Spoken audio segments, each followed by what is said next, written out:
Hi and welcome back to the AQA GCSE History, Britain, Health and the People revision series. This is episode 18 and we're looking at the liberal and social reforms.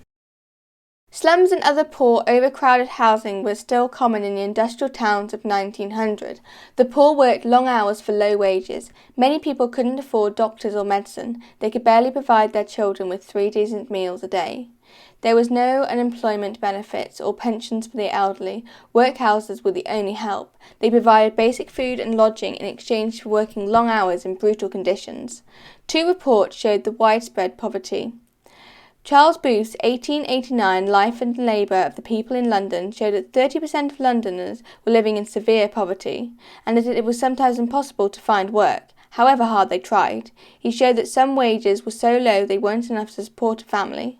Seaborne's Rowntree had a factory in York. He didn't believe that the problem was so bad there as in London, so he did a survey of living conditions. His report, Poverty, a study of town life, showed that 28% of people in York couldn't afford basic food and housing. The lack of access to good health care meant that most people's health was pretty poor. When the Boer War broke out in 1899, army officers found that 40% of the volunteers were physically unfit for military service, mostly due to poverty-related illnesses linked to poor diet and living conditions.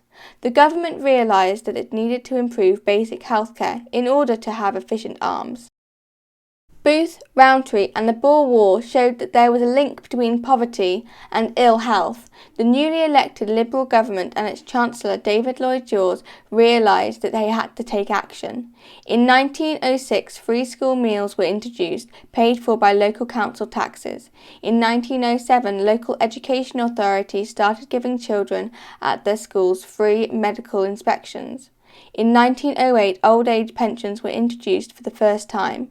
They were for people aged 70 and over. It was the first ever welfare scheme to be paid for by national taxes. In 1909, labour exchanges were introduced to help unemployment people find work, and in 1911 the National Insurance Act was passed. The National Insurance Act introduced health care insurance for workers. The worker, their employer and the government all contributed to the central fund the worker could use to pay sick pay or pay for a doctor.